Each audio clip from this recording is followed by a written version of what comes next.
I'm writing to you as he's still sleeping, and I can't decide if I want to start an argument or not. I have been there. He's just sleeping peacefully. No idea what's coming. Wee.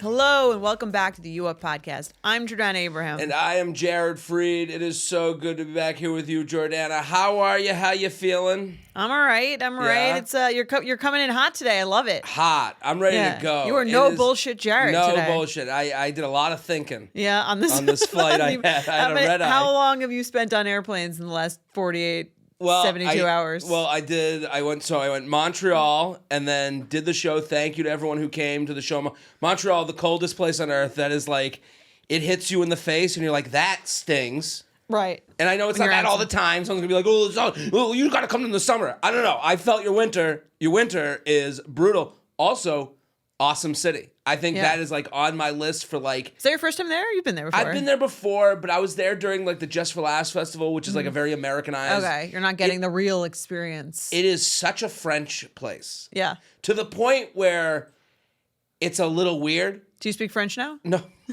Oui. Yeah. I Better than Fra? Did you like it? It's Fra light. Yeah. It is, if I was like a young group of women in my 20s and I wanted to do like a fun French type of weekend, go. I told you, my friends and I in college used to road trip there from Long Island every summer. Love it. And summertime, I can imagine it's great. It feels very college vibes. It's very much like Providence or Boston, I'd say, a cross between the two. Yeah. The French thing's weird because there's no reason for them to be that French. Right, like, you were saying that the other day. Like, there doesn't make any sense. It makes no sense, and it is something that on the dating scene you see a lot, where people grab onto this like personality trait that makes them unique and make them feel like an individual, and like that's kind of what the French stuff feels like there, and it's even gotten to like politics. Like they make you, when you walk in, you have to say bonjour, hello. They're like, that's the law. Like what happens if you don't do it? Hello, bonjour. You get out of jail. Right. Straight to jail. Head. Marie Antoinette. Right. Chop her head off. I loved Montreal. This place, I went to a restaurant. So I'm just saying, like, guys' weekend, Mont Blanc is like an hour away. Montre Blanc, whatever the fuck. The French mountain. Yeah. But it's like sexy. The people there are like... Can you French see the people, or are they all in like 7 layers of clothing? Once they got those layers off, I saw a couple titties. And then I just like enjoyed the food. My friend Sophia, she took me around, and it was just like... Sophia sounds like your friend from Montreal. That is my friend from Montreal. And she speaks French, and like, right. She's telling me that like the French in Montreal is like not really French. It's like garbage French, or as I call it, garbage. Garbage. And I went to this place called Joe Beef. Let me shout out. Let's hear it. They say it's hard to get in. I know this is no secret, but like that place was like an experience. It was like French food done well. And do you like French food? No, okay. I don't like the French. French onion soup. Do they French onion soup? Yeah. I didn't have any French onion soup. I don't know if that's French food or like... You know what my problem with the French onion soup is? The top is so hard to get. I love the top, but it's such a battle. It is. That you lose You have half to the earn soup. it. You have to earn it. Really, and I don't want to earn anything. Yes. I'm not trying to work for anything. No, I want to eat as fast as possible and as much as possible. I always call French food wedding food. Because when I was in Paris, and like I was in France 2 times last summer with you. Yes. One of them, it's like every meal is like kind of looks like what you would get as like your entree choice at a wedding. It's like the filet, like the filet mignon, the beef, the mashed potatoes, and like the sides of everything. I'm just kind of like, it does feel like a wedding, like entree option. It's funny you said that, because I was like, my issue with French food isn't that it isn't delicious. It's that there's not a lot of options that I'm like confident in ordering. Mm-hmm. It'll be like the 6 appetizers will be like frog legs, snails, or French fries. I'm like, I guess I'm going American French fries, like big fat stupid me. Escargot is actually really good. It's all good, and it's depthy. Like it's like really flavorful. It's why they're thin, I think. Like I think like the food is satiating. Are they thin in Montreal also? They were thin there too. I always notice the thin people. I'm always watching. Oh, you think they're thin bodies. there? I thought they were pretty thin in L.A. So did the show, woke up at 4 a.m. to catch a 6 a.m. flight from Montreal to Minneapolis. Then did the McAllister run to the other plane to go from Minneapolis to L.A., got there at 11:30, and we did an LA experience. Yes, we taped it's out right now. If you're a subscriber, it's out today. Right. If you are a regular listener, it's been out since yesterday. We did a special Love is Blind from the Pods episode. What did you think of taping from the Pods? I know we talk about it a lot in that episode, so we won't get too far into it, but like, top line, like, what did you think of like being at the Pods? It was really cool. It was cool, yeah. It's cool to see how like tightly run of a ship they've got there, and now Love is Blind's now 5 years, as we know. We just did a 5-year anniversary episode. Yeah, they really have and there's so many countries now. Have you ever seen a different country's Love is Blind? No, I try to keep things American. I go as far as Montreal. Yeah, you're like a typical. You're an American, right? Yes. No. Make America great again. I would normally not have seen the other countries, but last year when I was in Park City with like my siblings for my sister's birthday, my brother was like, "You've got to watch Sweden." But the Sweden one were they like? It was really good. Are they just beautiful? And you kind of have to. Yes, but also like they're everyday. There's they run the gamut. But there's a big thing like with it where the guy kind of like sees. There's one where the guy sees the woman. He's like not really into her physically, but he kind of like really, really likes her personality, and it winds up working out. But it's like a little bit of and you like read the subtitles. Well, that's another thing. You kind of really have to pay attention because you can't just kind of like watch with it in the background, so you really get the full sense of it. That Swedish accent, like wow, I feel like I'm in Stockholm. Right? There you go. The other thing about LA, so then I was like curious to what the vibe was going to be there, and because of the fires and what's been going on, and it was weird that it wasn't weird. It didn't seem. At least not where we were. I had asked because we were at the same hotel, and I had asked, when I checked in, I was like, should I be wearing a mask? Like, what's going on? She said we were staying in Beverly Hills. She was like, this is actually like, and again, I don't know if this is true. This is what she told me. She said like, this is actually like one of the safest, like cleanest part of the city. Okay. If you went to like the Valley, it would be like a little bit more. Interesting. Air pollution or like issues. So I don't know. Maybe it was where we were. We weren't there that long, obviously. So one thing happened. You and I did our stuff with Love is Blind, and then we went to the bar, had some drinks, met a weird guy. This guy started talking to us, and you know what's funny? Like, it shows how easy it is to talk to someone at a bar, and how horribly it can go right away. And how hard it is to stop talking to them. Right. And that's the problem with, everyone wants in real life. Like, this podcast is about being like real about dating. Like, we're trying to like talk about something in an honest way. If this guy was an older man who was fine and he interrupted us, but he really wanted to talk to us. Yeah. And then we're like, so what's your name? He's like, I can't tell you. I can't tell you. What do you do? And you're like, I don't want to talk about it. I don't want to talk about it. Okay, but I'm going through it. I just got a divorce. What happened in your marriage? Don't want to talk about it.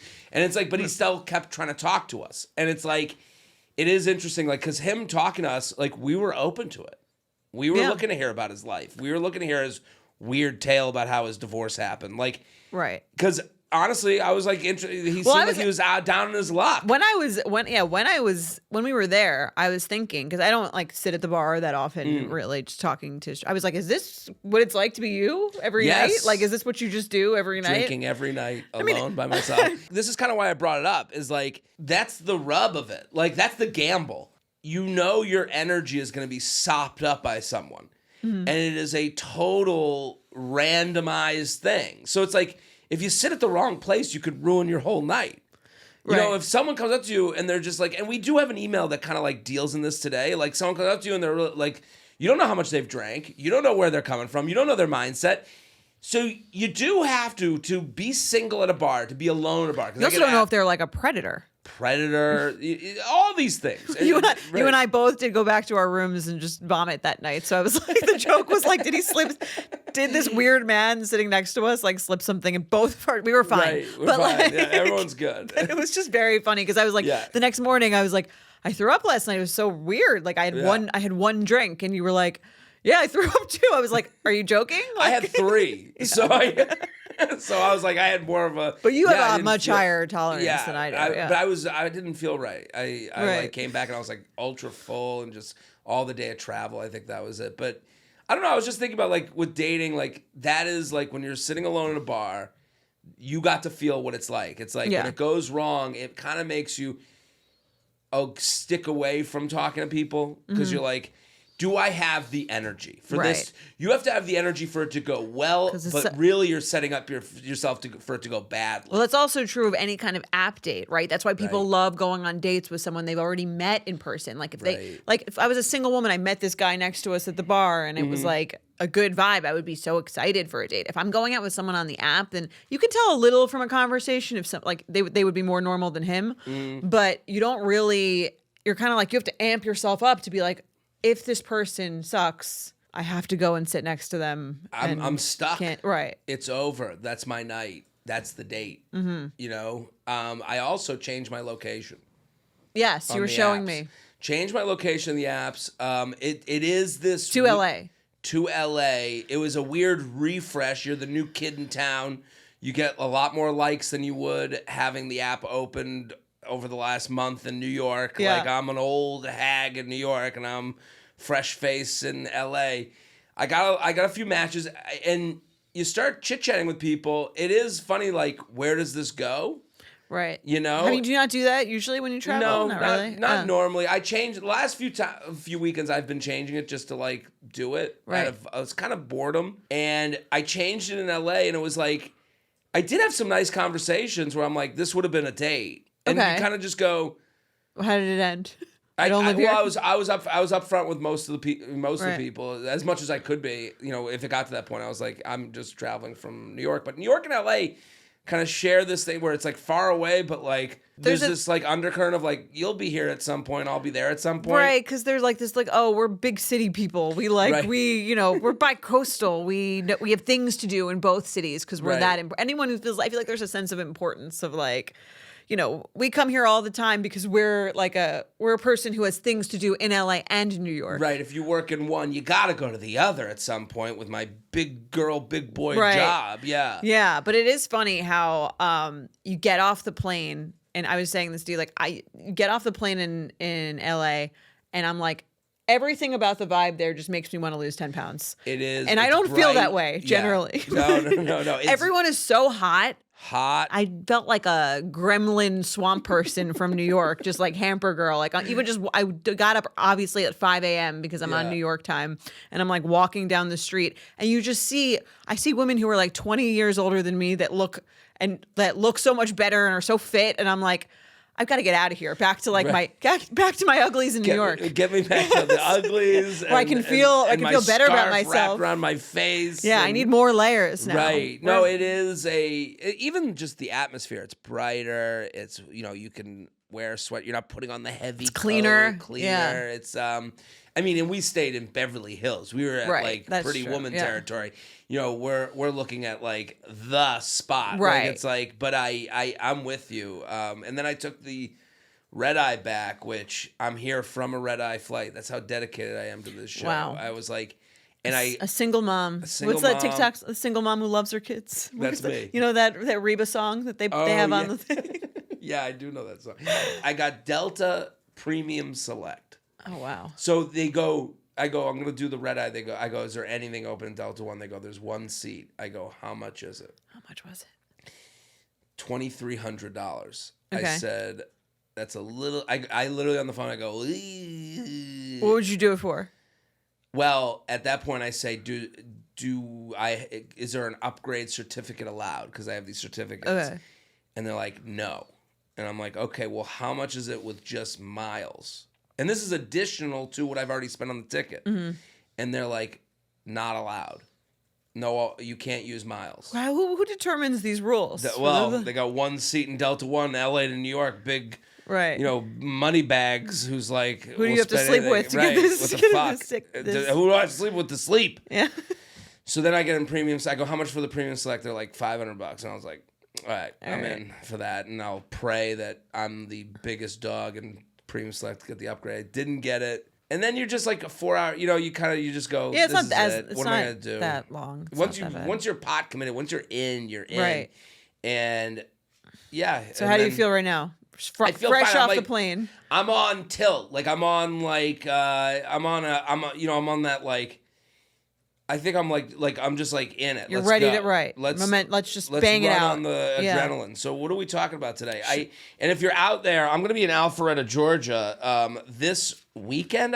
No, I'm already gone from Alpharetta. Oh yeah. I'm gonna be on my flight to New Zealand tomorrow in 2 days. In 2 days, and the worst day of the year. The worst day of the year, my birthday. Yeah, I wonder. I mean, it's 2 weeks from now, right? So 2 we'll weeks see how you're feeling. How you think you're feeling? Well, because of all the travel, it's so distracting. Like it's Did it sneak up on you? It's sneaking. Yeah, it's definitely sneaking. What are you most excited about? What am I? I'm not.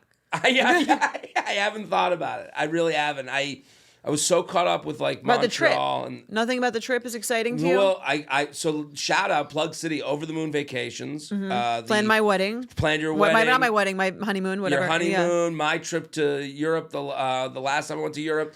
They are the travel agent to the stars. To the betches. To the betches. Yes. So go follow Over the Moon on Instagram. Allison was so helpful. But I'm kind of like letting it surprise me a little bit. Mm-hmm. So she's got an itinerary. She's whole itinerary. It's so funny that you're using her as like your stand-in wife. She's my wife, yeah. Right. Because like when is that my wife? No, is that she might. Maybe you need a travel agent. No, but it is funny because like when we go, when Mike and I go away, we usually go to like Europe for a week in the summer or something. And he shows up exactly like you, only like I'm Allison. Well, it's funny you say that. He's no idea what we're doing. Women are very judgy of a travel agent. Really? Oh, because we're doing it. Because it's like, well, you can't do it yourself. That's what I do. Women are like my mom with a new girlfriend. Right. Women with a travel agent are like my mom with a new girlfriend. Like they're like, oh, who is she? Well, that's why I don't use a travel agent because I'm like, you think you could do this better than me? Yes. That is their job. Yes. That is literally what they're paid to do. No, well, they're going to get you the hotels that they only know. It's like, it is so hilarious, the amount of women that get so immediately judgy. I was talking to this, she was on the street, this woman on the street, she came up to me, she was very nice. She's like, you going to Australia? I said, yeah. She goes, where are you going to go? I go, I got a travel agent that's doing it. And she's like, those exist anymore? I was like, the career? Yeah. Woman on the street needs to... She came in hot. She was like, she got very judgy, but this was reminiscent. Like, this tone is a tone I've heard from other women whenever you mention you have a travel agent. Right. Because, again, I get it. You want to be the one that curates. You want to find the interesting things. You want to find the places that no one knows about. And it's like, I'm going to trust the person whose job it is to do that. Yeah. No, of course she'll plan a better trip than, like... I would. And no. I know you believe that. You don't need a wife. No, you have Allison. Wives have gone the way of the dodo bird. I got my phone and I got my travel agent. That's all I need. Yeah. And I can go to the nail salon and have the woman there give me a little massage in my head. Is there anything that you can't purchase that a wife would do? A blowjob. Legally, I mean, I don't know. Right, depending legally, on where I am, yeah. That's like the last frontier. Right. Well, you don't need to marry someone. No, I could buy a what are those called? The pocket pussy or whatever. Oh my! Ew. Listen, they're out there. Ew, right. So yeah, I don't say ew to a vibrator. I mean, did you mean a fleshlight?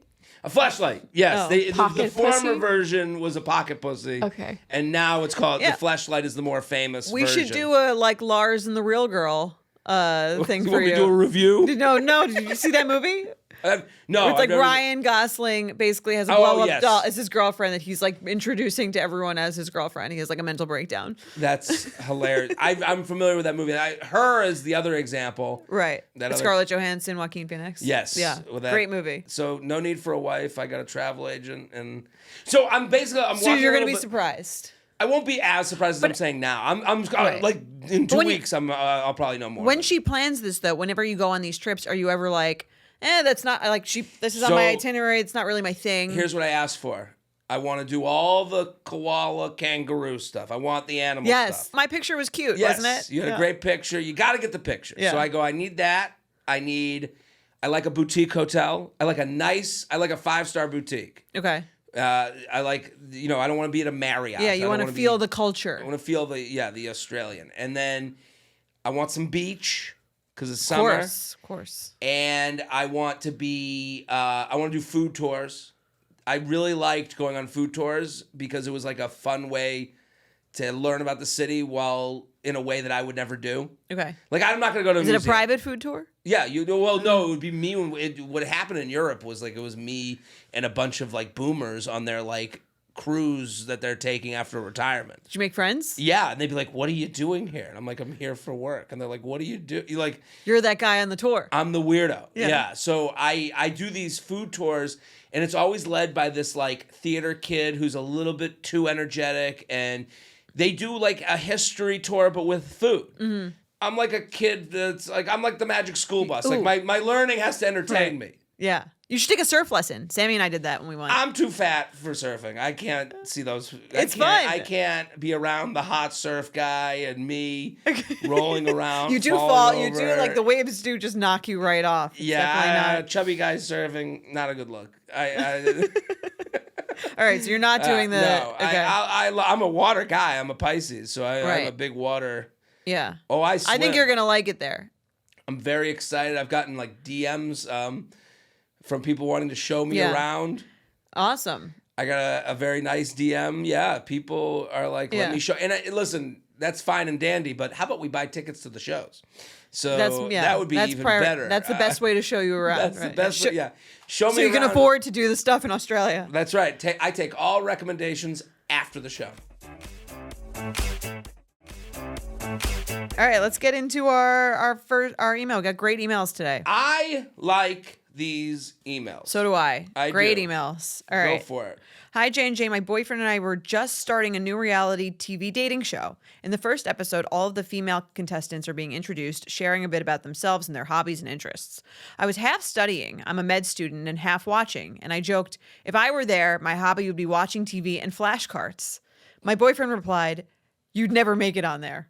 Whoa. In the moment, I laughed it off because I know it's just a joke. We poke fun at each other a lot. But then I realized, oh shit, that's kind of hurtful. But then he proceeded to fall asleep for a nap. I'm writing to you as he's still sleeping, and I can't decide if I want to start an argument or not. I have been there. He's just sleeping peacefully. No idea what's coming. Wee. Just happily sleeping. There's an angry woman in the apartment. You're like, which route am I going to take to start this fight? Right. Am I just going to be bitchy all day until he asks what's wrong? Should I wake him up? I hate that. I hate opening the box of what's wrong. Should I wake him up? Should I wait until that's jarring. Should I wait until is everything okay? Well, no. No. Should I wait until he wakes up and then tell him immediately while he's right as soon as his eyes pop open? All of those options make me like cringe. Should I draft a text? Who knows? Text. Am I being sensitive or was that joke hurtful? I've gotten to a point now where I'm pretty confident in myself, but when my partner says things like that, I can't deny that it hurts and brings out insecurities. How do you distinguish moments when someone does something hurtful versus acting out on your own insecurities? When has a roast gone too far? How do you tell them when it does upset you, even if it seems silly at the time? Love you all and everything you do. Thanks in advance. I love this email. Love this email. It's hilarious to me that they're like watching like Love Island, and she's like, if I were on the show, and he's like, with those titties, nah. Like, yeah, it's like, it does get into looks because she says reality dating show. Right, I would be analyzing that comment also if I were her. Because there's not, I don't know, it's not like, I'm trying to think of a reality dating show where, hey, what if I were on the show and then someone's like, you? Like Survivor. Survivor would almost be better, I think. Survivor would be better because I guess that would insult your intelligence. I think it would insult your your high maintenance-ness. Like Mike loves Survivor, and I'd be like, I don't know. You said to him he wouldn't do well. I didn't say he wouldn't do well. I think he would do well in some aspects, but he's always also complaining about his back. I'm like, I don't know if that would fly there. It's funny. Yeah. I mean, it is people. The hotness thing seems like mean. Again, I don't know what dating show it was. Like, it's like, it could have been like Love on the Spectrum.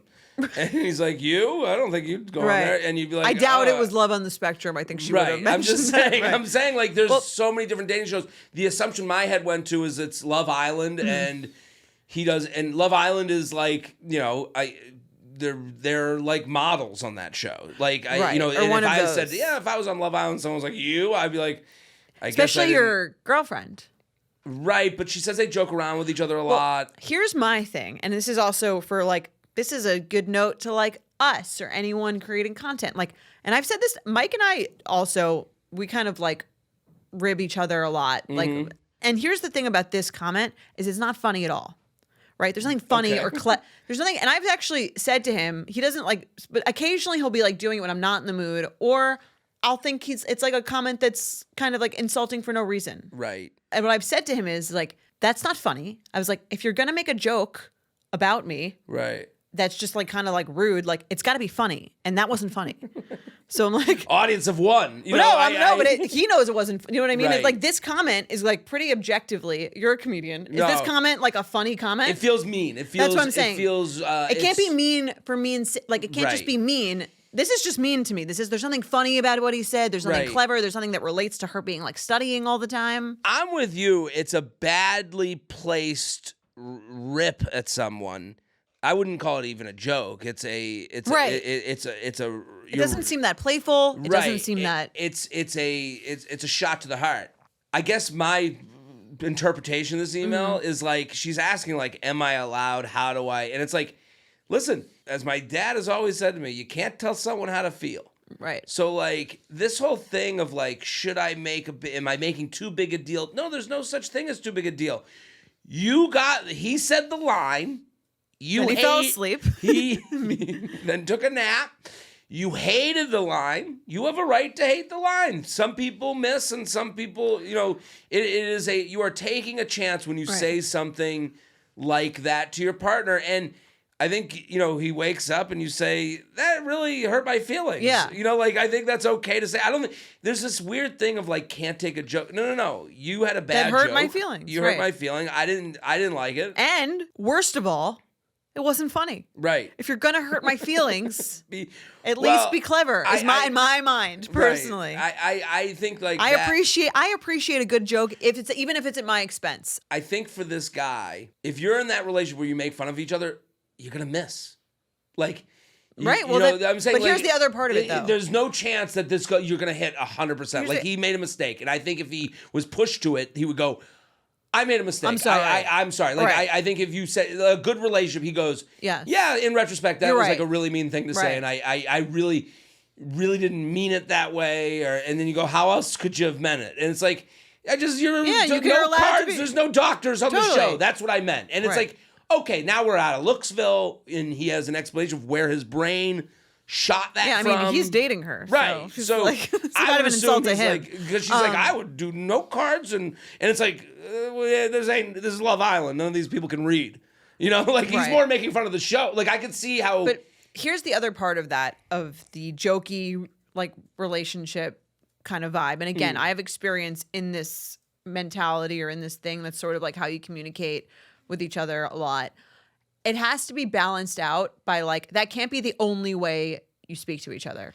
Right. There has to be moments where he's like, you look really beautiful tonight. It can't be like, that's the only feedback she's getting from him. Is this like ribbing? Is this like sarcastic? All jokes and there's no real talking going on. I think it's okay to have like ribbing, making fun of each other, roasting, having like fun. I think that's like it can be flirty. It can also, if it's like you can make fun of someone in like a flirty way. This doesn't seem flirty. It just seems mean. And again, it's okay if you miss, but also like there should be on the other side of it, there should be moments of like vulnerability and sincerity and like actual compliments, like real compliments. And here's the thing about saying nothing. Like she's asking if you have to say something. Of course, yeah. Because that's how you learn like where the jokes lie with the relationship. Like when you go on stage and do jokes, you don't know if they're going to land right away. You don't know how you sound until it comes out of your mouth. So like the audience kind of directs you. Like when someone's like doesn't like someone's material that they've worked on for a long time, I'm like,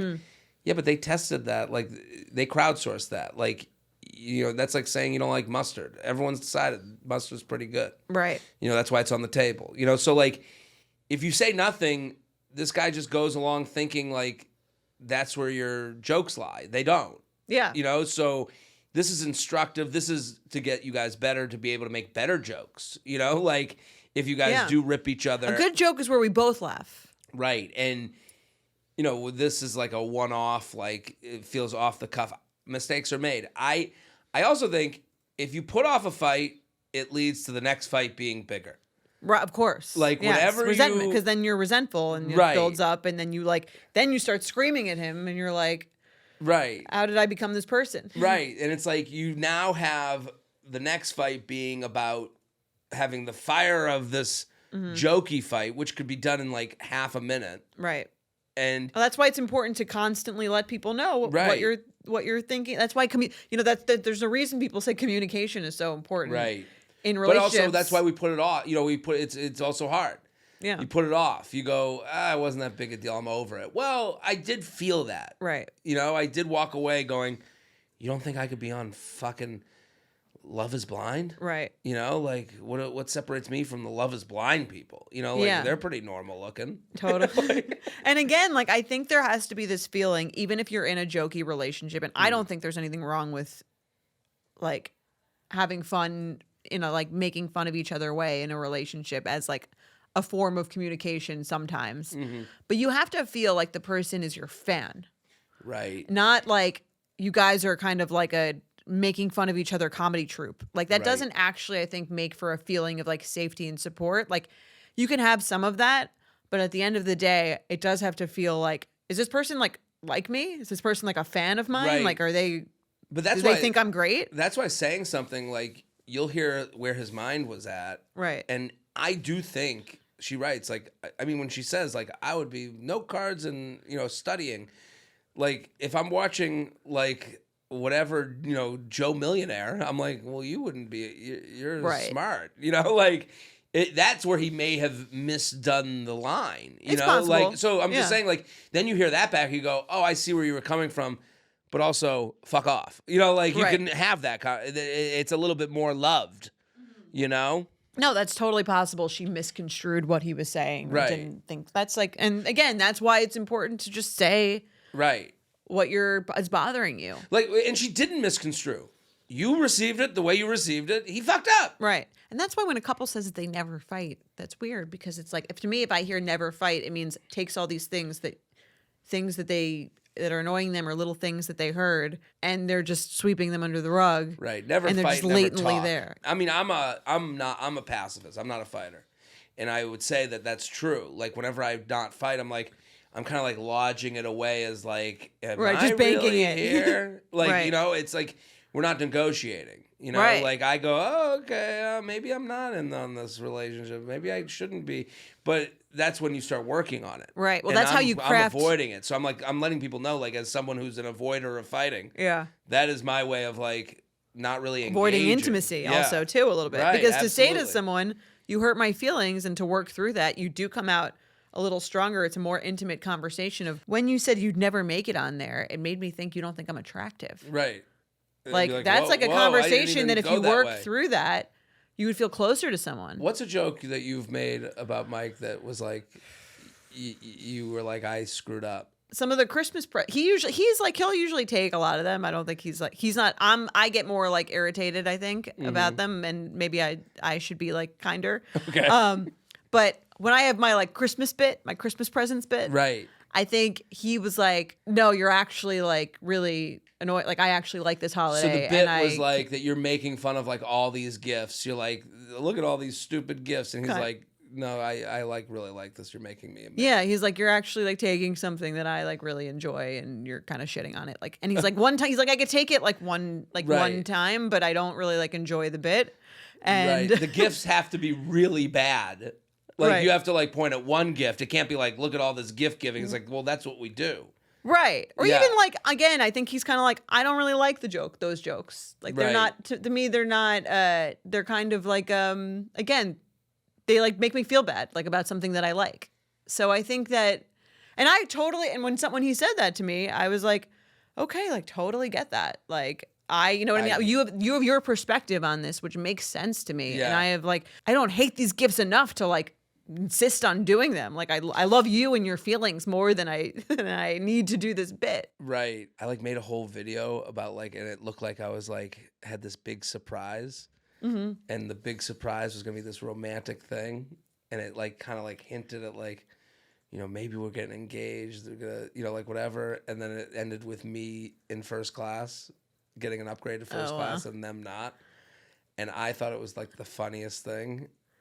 not so funny to the other person. It would only be funny if you were about to get engaged. Right. That's like, I would be really mad too. Yeah, That's what I'm saying. Like, mistake made. Because you're making fun of something that's like, and again with the Christmas thing, it's almost the same thing. It's like that's actually meaningful to the person. That's actually what they want. They're like, and to like, it almost feels like you're, trivializing something that is important to them. Right, and you really think that something important to them is the dumbest thing. Yeah. Right. Or like, oh, what are you crazy? Get us get engaged? Right. I mean, listen. I regret it.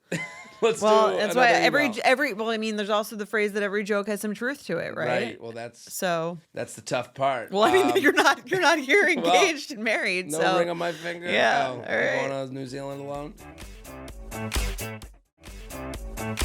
Let's do an awkward encounter. We love them. Please send more to uup@betches.com. We love an awkward encounter. This one is fantastic. J&J. I've been a listener since the beginning, and you two have seen me through countless dating highs and lows. I'm married now, still an avid listener. I have an awkward encounter for you I've been meaning to submit for years. I live in Nashville, and I'm a diehard Nashville Predators hockey fan. A few years ago, the Preds were making a playoff run, and I had a game scheduled against the Detroit Red Wings. I was getting ready to meet some friends out at a bar to watch the game when I got a FaceTime from them. They said there was a random good-looking guy there who was hoping to find someone to go with him to the game that night. His buddy red flag. You think that's a red flag? He's looking for anyone to go to the game with him tonight? He meets some women. They kind of like vet him. They're like, we have a friend. Maybe. Are you single? I don't know. I like that the friends met him. I don't know. Would you ever take a stranger to a game? Here's where I actually read this and I was like, this is a vote for the B cities out there. Mm-hmm. Like Nashville's a great city, but it's not New York, it's not LA, it's not Chicago. I'm just saying size-wise, like these insular cities, feels intimate. A little more intimate, like the teams matter to everyone in town. Mm-hmm. Like there's no transplants really. Nashville has more transplants now, but I'm just saying like this is kind of like when people are like there's not enough people but this is like one of those things that happens in a town like that. Right. Would you do this though? I think I would actually. You would. You'd be like if I just I'm just saying like I don't have season tickets for any teams. I know people who have like season tickets. They go to the Predators game every, and like, or have like a package of like 30 games. Right. Maybe I'm just antisocial. I've been in the situations like this where someone's like, I don't know, you meet the friends and the friends are all fun and you're at a bar and like, I'm going to the game and my friend backed out. I got this extra. I saw this and I was like, it made me happy for like, the Clevelands of the world, the Cincinnatis, the Nashvilles, the Austins. This is something they could pull off. Absolutely. Okay. Like, and the idea that like daytime at a bar, we can vet him because who do you know? Where are you from? Where'd you go to high school? Like I think these are lived in areas. So his buddy had backed out last minute, and since I was the biggest fan, they nominated me to go with him. My friends gave the phone to him, and we chatted for a bit. He was cute and had lower bowl tickets for this playoff game. It's also the playoffs, which are not easy to come by. He was a Detroit fan, but seemed good-spirited about the competition. What could go wrong? Let's find out. Okay. I think there's been proper vetting. You go to a public venue. You're going to friends in common. It's not like they're like going back to his apartment to watch a movie now. Like that's fair. When I arrived at the bar about 30 minutes later, he had somehow gone from fun tipsy to blatantly drunk. That is a quick. Right, that's not the same person you were texting with. No, 20 minutes ago. Totally different person. This happens at comedy shows. People walk in, they've had a couple drinks before they got there. Then the opener's on there. You're like, oh, they're a good crowd. You get on stage, you're like, what the heck is this? And you're like, what the fuck? How did this happen? What happened to these people? And when I walked in, his opening line was, "You're way hotter than any girl I could have picked up without these tickets." Very Nashville. Weird compliment, but I rolled with it. I mean, it is a compliment. It would be like I would feel icked out a little bit as soon as I walked in. It is a little bit like he's scanning your body. Right. Like just look at this. It's so objectified. It is really. Right. I asked if he was ready to call an Uber, and he said, "Oh no. We'll just take my golf cart." You're very good at the drunk slur. I can do it. Yeah. I'm hammered now. We go. We go outside, and sure enough, he has a fully decked out Dukes of Hazzard golf cart, complete with a horn that plays the theme song, which he immediately played multiple times while onlookers cheered. This guy's the mayor. Look at that. What is the Dukes of Hazzard song? Do we have it? Is there a song? There's like a honk that it does. Da-na-na-na-na-na-na-na-na-na. Yeah, it's like an annoying, horny sound. Okay. Which he immediately played multiple times while onlookers cheered. At this point, I can tell we're not going to be a long-term match. But a free Preds playoff game is on the line here, so I convinced myself to just go with it. I get that. I get everything going on here. Like, listen, this is marrying for money a little bit. She's here for the game. She's here for the game. He's a little bit wild, but we're going to be in public. Okay. He made a comment about She's not going somewhere private with him. Right. He's got a golf cart. It plays the Dukes of Hazzard theme. This guy's a Maybe character. I'll get some chicken nuggets. Unfortunately, things took a turn from there. As soon as we got to the game, he started talking about how he wanted to be the mayor of Detroit. Oh, he is the mayor. And said, quote, if Trump could be president after bragging about grabbing women by the pussies, then I could definitely be mayor. Oh, my God. This guy is out there. Out of control. He asked me, I mean, how do you At this point, I'm staying for the story. Right. I mean, there's a lot. I mean, there's a point where this story's going to... He asked me if I would vote for him, and I said I was unsure because I didn't know his politics. Like, to answer him honestly is very funny. Well, I'm not really sure where you land on the abortion I would be like, issue. yeah, of course. Right, yeah, I'm voting for you. To which he responded, well, if I get you pregnant tonight, you can definitely abort it, if that's what you're worried about. Is this guy, like, trying to be, like, Do you think I think he's trying to be funny. Okay. One, I think he's, like, drunk, and this is how he would be. I think at a game... Okay. You see men like more can come out of this. Get to another place where it's like they think like any amount of disgusting can be said. Mm-hmm. You know, you go to stadiums. Stadiums have some of like the most horrific people on earth. Yeah. Like, I mean, That's why I don't go to stadiums.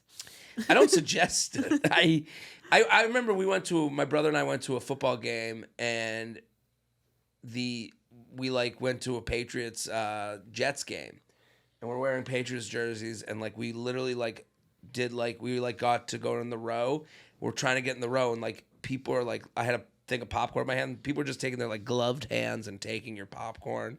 Oh wow! Like, and they're like yelling at you like slurs and stuff like that, and you're just like, where do you guys even live? Like, what society are you a part of? Like, NFL games can get really bad. Yeah. Hockey games can get really bad, too. I can see that. During the military salute, when the whole arena was standing to honor a 90-year-old lifetime veteran, and the camera panned to the sweet old man and his little old wife beaming up at him, my quote-unquote date exclaimed loudly, someone's getting a toothless blowjob tonight. Ugh.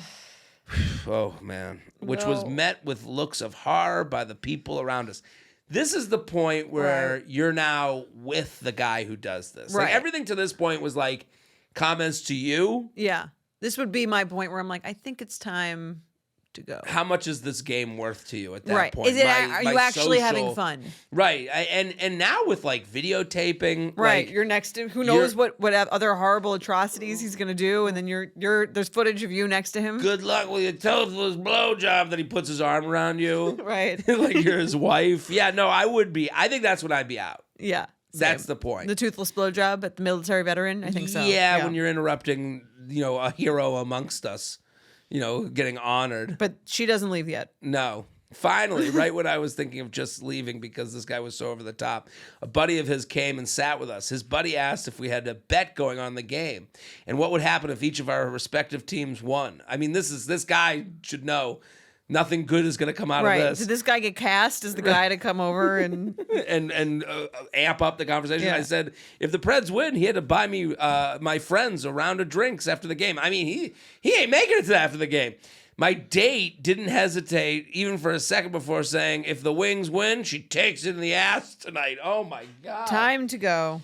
Yeah, I don't think you're bringing this guy to Thanksgiving. At that point, I figured I'd see myself out. Okay. I told them I had friends waiting a few bars down from the arena, and I was going to meet up with them. He proceeded to text me multiple times after the game to meet up with us, but I didn't respond. He also texted me the next morning, invited me to brunch. Brunch is so civil. So civil. To go from that to brunch. Yeah. Hey, would you like Eggs Benedict? Oh, my God. Did you have fun last night? To which I finally just said we weren't the match, but all the best to him. To this day, my friends and I laugh about this being the worst random date ever, but I can check going to a Preds playoff game off my bucket list, and I got a hilarious story out of it. Sincerely, not my mayor. Great way to look at it. Again, Very good funny. Story. There's not that many people that could get worse than him. Whenever you going on a date, I would just be like, it can't possibly be as bad as the guy from the Predators game. Right. And I do like a story like this. Like, again, alcohol is a drug and can go so many different directions. A story like this, I'm like, I do like what happened. Okay. I like the structure. Okay. You think they were two people who were down for something different. Something different, out of your comfort zone. Your friends vetted them. All right. So at one point what does that say about them? You would hope he wasn't like, who wants to take in the ass? And like, you're perfect for Rachel. Like we have a guy for you. Is that your golf cart outside? I agree. Is that you with the grabbing the pussy joke? Oh, you gotta meet our friend. Yeah, it is. Sometimes the story sustains you for way longer than the night. What do you mean? Like if you have like a bad experience that's like a good story, like that you can take with a souvenir that you can take with you for years to come. Yeah, the debrief of this one is also like going back to the friends and like, what did you guys?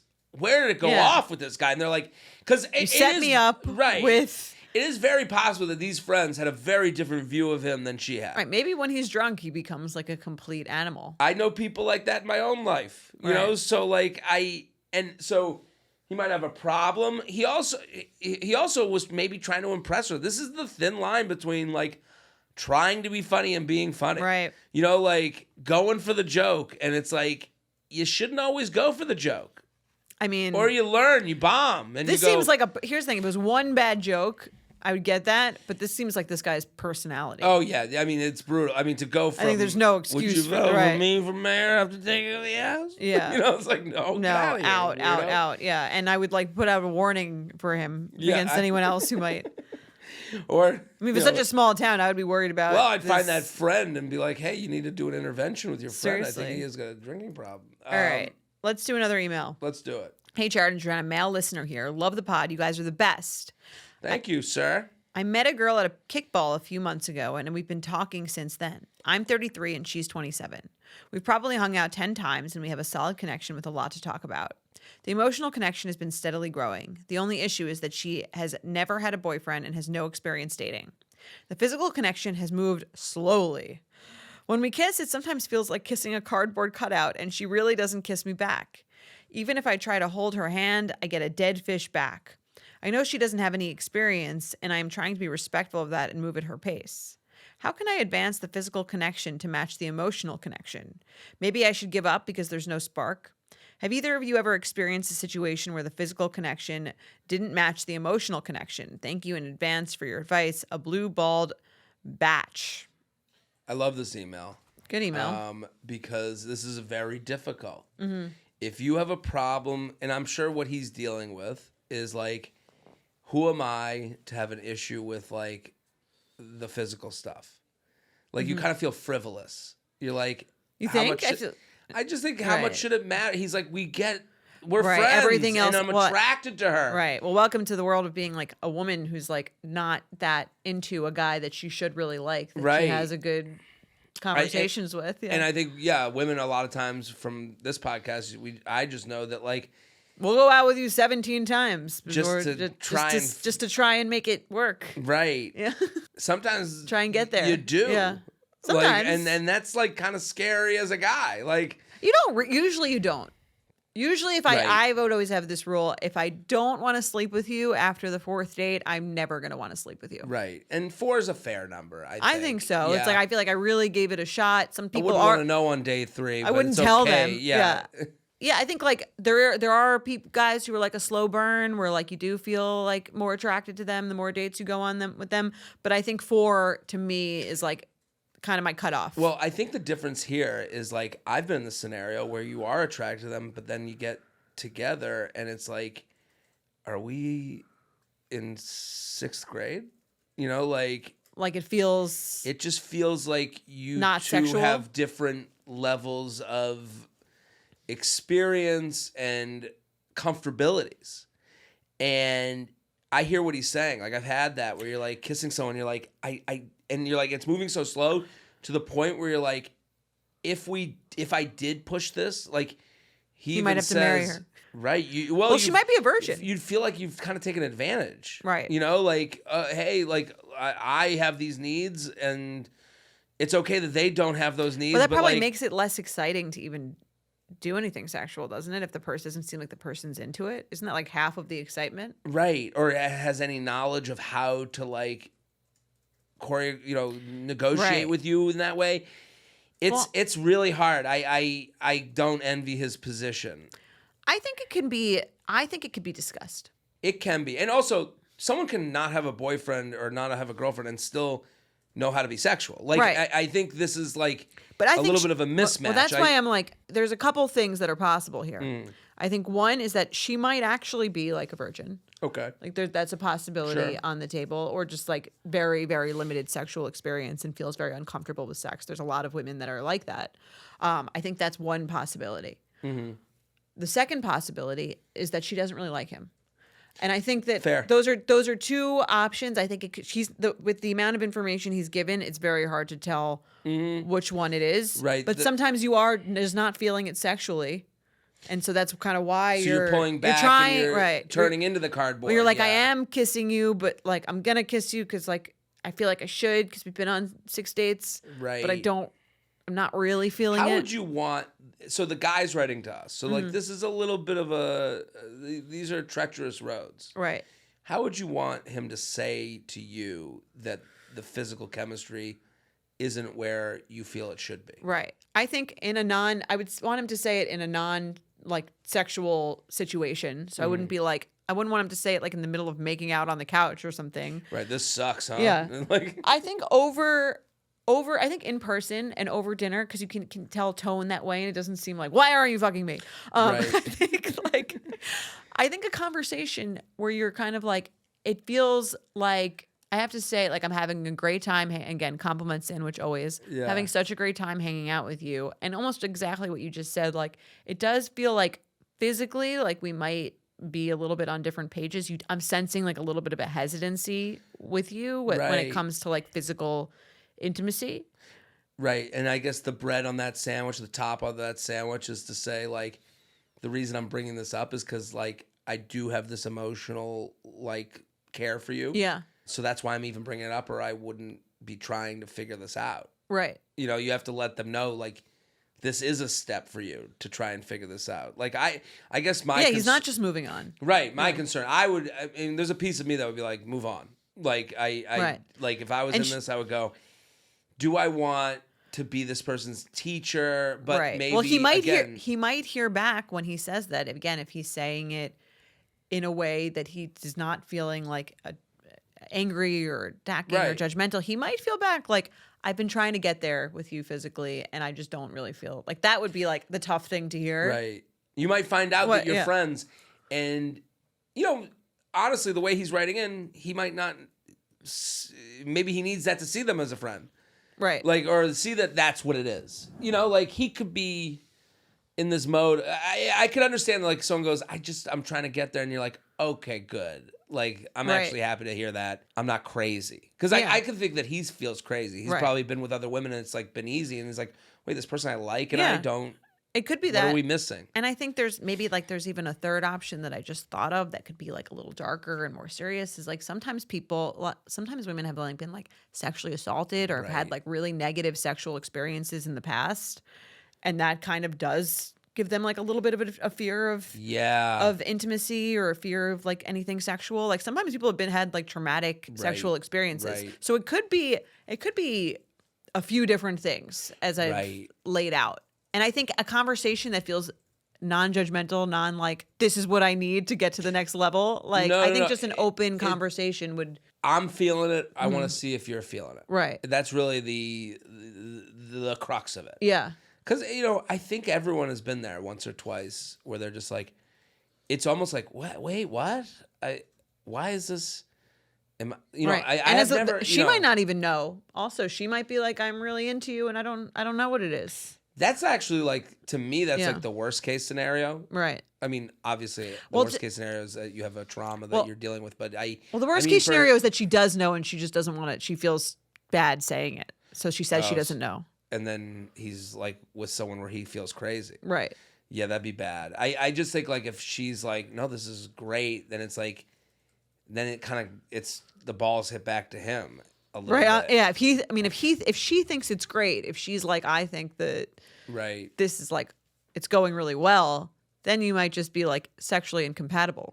Right. I guess that would turn me off too, even more, to hear like, oh, if you think this is great, like I maybe we're not on the same level here. Right. That we have different expectations. Right. But he has to decide, if you go into that conversation, you're having like a very like, you're getting deeper with someone. Yeah. If they're willing to go there with you, which I think is a good test for, you know, how intimate the relationship can be. If they're willing to go there with you, then you can get to a next level. Yeah.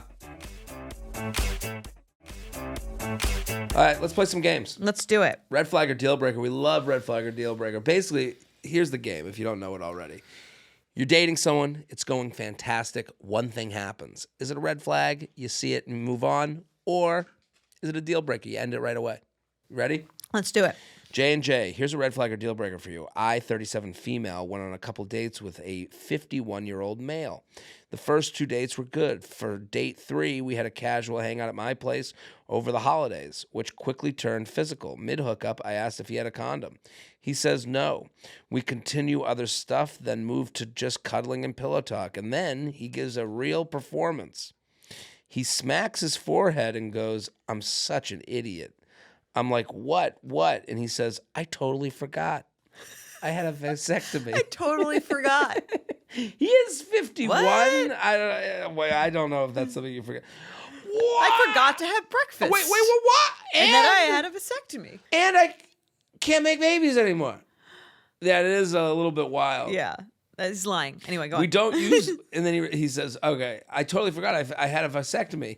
We don't need to use condoms." Sir, what? How do you forget you had a vasectomy? Also, that's not the only reason why one would use a condom. For context, we've both been married before, and neither of us have kids. I've always been clear about wanting kids. Earlier that day, he did say he'd be open to starting a family with the right person. See, that's a big part of this, too. This guy is full of shit. Then following that night, he asked to go for dinner. I was hesitant and told him I didn't think it would work long term. He proceeded to tell me that he called the clinic about a vasectomy reversal and wanted to tell me at dinner. Yikes. Can't wait to hear your thoughts. So, red flag or deal breaker, he forgot he had gotten a vasectomy in the middle of us hooking up. With love and unforgettable procedures, VAV, vasectomy amnesia victim. This guy did not forget that he had a vasectomy. Right. This guy had a vasectomy so that he could have sex without a condom. Seemingly, yes. That seems to be. He doesn't have any kids. Right. And he's saying he would have it reversed. Right. And so why else would someone have a vasectomy? And he's in the bed not acknowledging that, like, you can still give someone, diseases and things like that with a vasectomy being had. Like, he's only centering on the kid's portion. You're right. To me, this is an order of operations thing. This is a PEMDAS. He's trying to like pull one over on her. Oh, what? My vasectomy. Wait a minute. I'm missing a ball.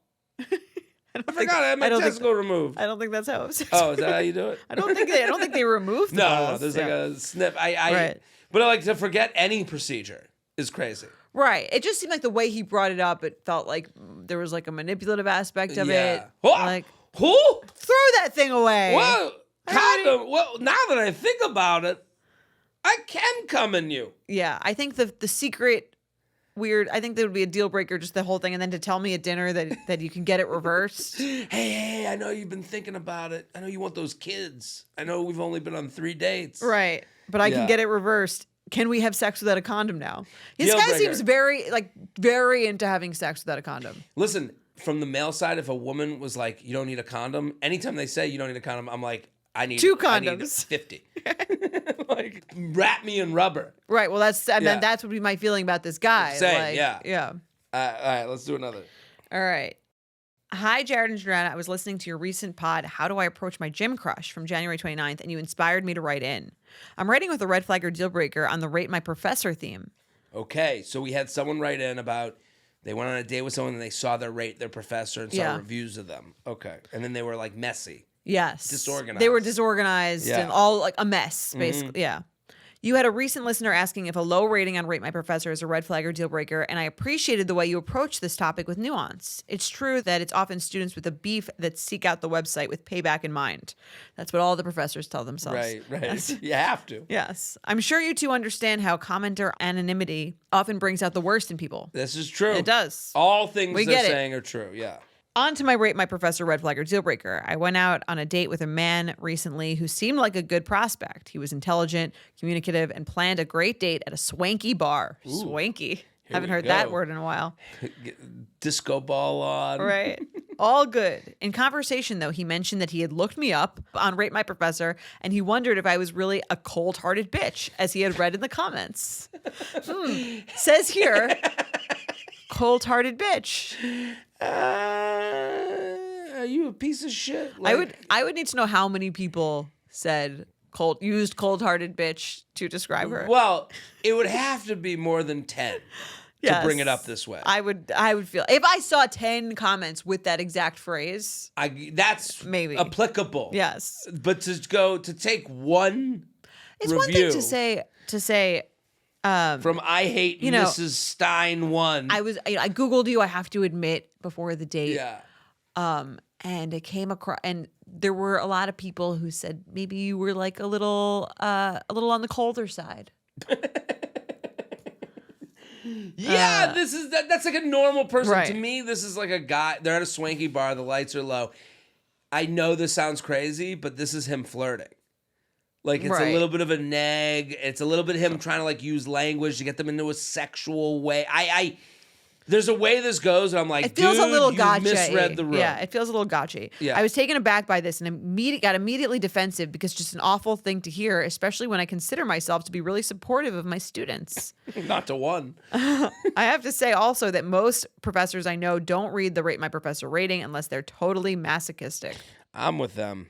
So I really resented him summarizing the comments of something I didn't want to engage with in the first place. He was interested in a second date. Maybe he has a mean teacher kink, but I was turned off. The kink thing, I think he was trying to get this to a different place. I don't think he was that mad or worried about it. No, he just wants her to be like, no, I fucking hate those kids. Yeah. Then go fuck themselves. Now get me in the bathroom and fuck me too. Yeah. Or maybe he's a little worried that she's mean. Well, there's a way. I would be a little worried if I read comments about someone that said they are really, really tough, really mean. Well, but you just said it though. Like, the way you bring that up is like, hey, I actually Googled you. Like, the way you said that, and it's like, I got to Rate My Professor. That's got to be rough to see those. And then she could say, I don't read them.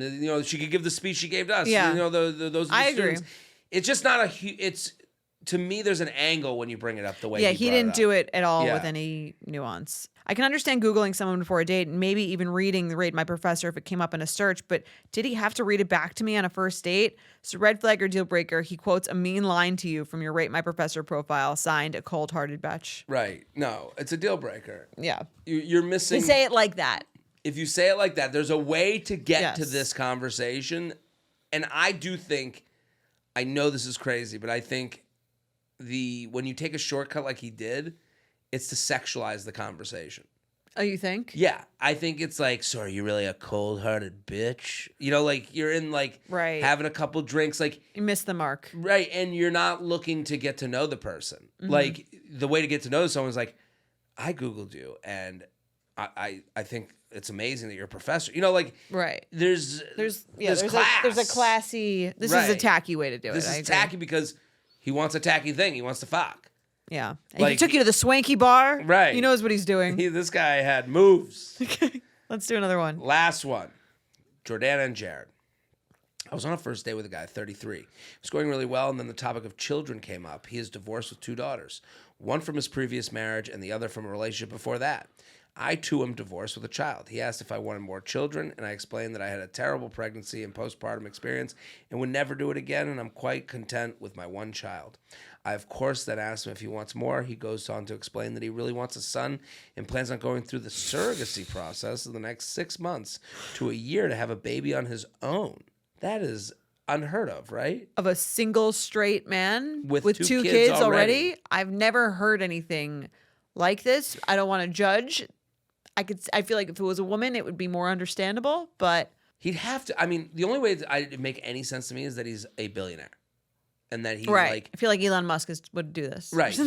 Because the money aspect of it is like it's very expensive. Right. Yeah. And also like he wants to raise the child on his own. Right. With no mother. After being in the online But I guess if a woman did that, you wouldn't be like, she wants to raise the child on her own. I would.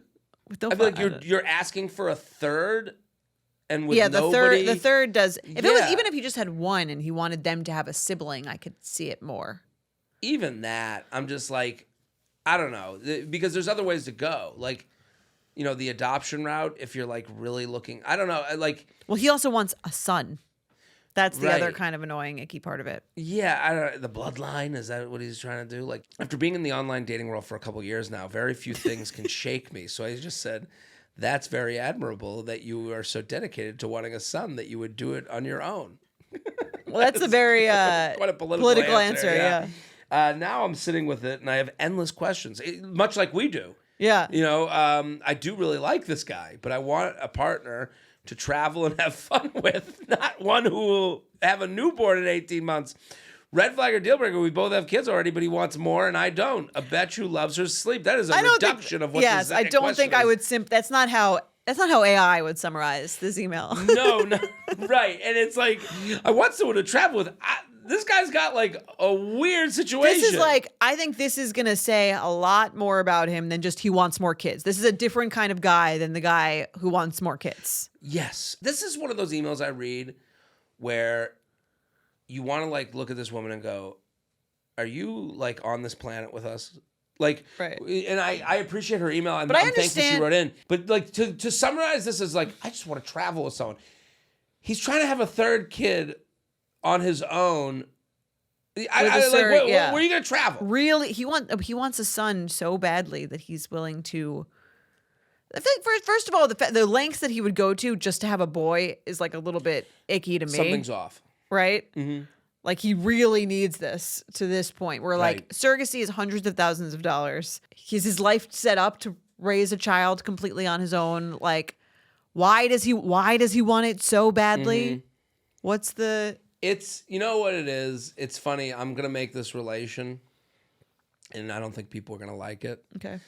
But it's like when someone gets a dog randomly. Mm-hmm. I am wondering. Are you okay? What's going on? This is like so much more work than getting a dog randomly. This is so much more. This is so much. Like when I hear someone like, they're like, I just need a dog. And I'm like, is everything okay? Right. What's going on? To me, this sounds like he's almost just trying to like impregnate her so that he can save some money. This woman? Right, yeah. Date with? I got a proposition for you. Well, I mean, those are his options. He can date and like have a baby with someone he's dating. And maybe he's like women love guy who wants more kids. Right. It does feel, that's where my brain goes, is that this is a lie. You think? Like, it's then not why that he say it wants on more a first kids, date? but it's like. He wants her to think she wants, but she doesn't even want more kids. It's all bizarre. It's too strange to go, well, how will you travel? No, you have to ask, you have the right. And he has 2 kids with 2 different women. Right. So, like, is he really a planner? Is he really looking ahead? Is he just thinking, like, of the next thing that will make him feel good? I gotta have a boy, you know, I gotta make sure someone has my last name. Like, I don't know. And this is what I'm willing to do to get there. Yeah, it's a lot of... I mean, she's like, I like him. I don't know how much you like this guy, but, like, I'd ask if you really want to, like, go out again, like... I would get into this. A lot of questions. I would, right. A lot of questions. It's a deal breaker for me. I wouldn't end the conversation. If I was really into someone, I wouldn't say that's very admirable that you're so dedicated to wanting a son that you would do it. I would have 700 more questions. Right. Yeah. I don't know what the admirable part is. That he likes having kids. I don't find that. That he's willing to go to this level to get what he wants. Yeah, it's too bizarre to go further for me. I would be a deal breaker. Same. Yeah. I want to know more though, if this is real. I kind of would want to know just as like I would on the date, I would ask a million questions and then probably not go out with them again. Right. But part of me is like, are we being like sexist? Because I'm like, what if a woman said this? If she's like, I have 2 kids, Gone. But as a woman, I would be like, all right, good for you. Like you want to like build a family that you want. Don't wait for the right guy to come along. What I don't know. There's just like I'm sorry to be the no. I can't. You got 2 other kids with 2 different people. There's a lot going on in your life. How do you work and date and I come for money. You better be a fucking billionaire. Right. Like what if he is? It doesn't make me like the guy more. It just makes me go, weird billionaire? I don't know. Right. Yeah. I don't know. I think a lot of billionaires act weirdly. Like they do a lot of things I wouldn't do. Like I wouldn't, keep working. I'd go on an island I think and I'd be margaritas. I think I'd be out, but I would judge a woman a lot less for this. That's fair. I think you can personally feel however you want to feel. I would probably judge the same. Yeah. I'd just be like, what's going on? I'd have as many questions as I would have for the guy. Right. But this is why this podcast is so great. We have heard, you think you've heard it all. No, we haven't. Have not heard it all. Yeah. Yeah. Some guy's trying to tell some woman he's bringing to a Predators game that he wants to do her in the ass. This guy wants to have a baby via surrogate on his own so he can have a son. Well, we solved dating again. Keep writing in. Keep writing in. UUP@betches.com. Back on Friday. Boom. Bye. Kate McAuliffe is our senior producer. Our editor is Emily Freed. Candice Maniga is our senior social producer. Our associate producer is Will Maxwell. Additional production help from Shannon Jimenez Sasson. Be sure to follow us at u.up.podcast and send us your emails to uup@betches.com.